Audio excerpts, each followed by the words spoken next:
Skrillex, and you're watching enemy.com. The reaction has been, for my records, the most positive reaction out the gates ever because,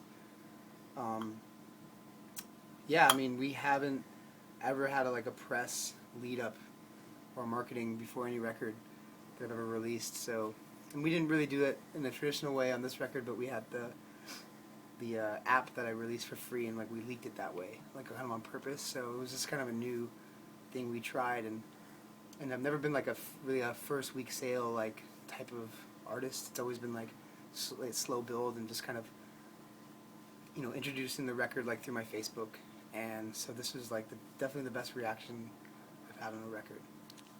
Well, I guess originally I just wanted to release it like I've released every record, which is just sort of announce it on the Facebook, and then through touring and just playing Let It Grow that way. But we thought, let's just do something that's gonna be an extra bonus. And if it doesn't work out, and if it doesn't cause any crazy commotion, then it's gonna be pretty much just like how we always release records. So we're not really gonna lose anything.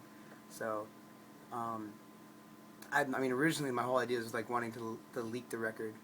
So I wanted to leak it in a kind of a fun way, A lot of the collaborations happened, for instance, the Raga Twins were two guys that I just wanted to work with for a long time, and then, and that was sort of something I had in my head, whereas Chance, him and I were always wanted to collaborate on something. We didn't know whether it was going to be on his record or a single or this or that, but we just happened to be in, we were both in Seattle, and, went to go see him play at a show.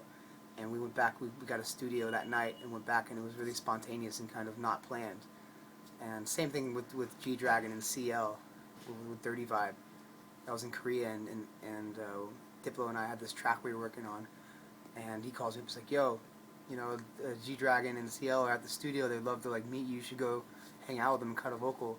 And it just happened last minute, because I happened to be in Korea for a show, so it was kind of a lot of it actually happened really spontaneous, It's so crazy because out of in the whole sphere of music, and as the years go by, you create so many more relationships and meet so many different people. So there's such a huge list of great people out there to work with, even in the hip hop world.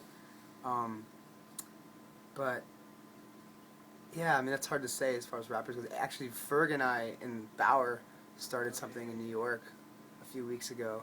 That's pretty cool. I've yet to revisit in the session, just because I've been so busy with this record came out and getting ready for these next tours in Coachella. But Ferg is dope. Myself and my collective and crew, that we've built through Ausla and our friend actually Jonah, who came from the blog world. We just have a certain taste in music that I feel doesn't get covered enough in a lot of tastemaker media platforms, and that we think are awesome, and we just wanted a place to sort of show that stuff, and it's not an Ausla-centric sort of media platform, but we wanted to have a place where we can cover our own artists, of course, but then branch out to things that we love as well from all different genres, and yeah, that's the idea, is just to kind of, I feel there's still a space that isn't occupied in media with electronic music and other music, so that's the idea.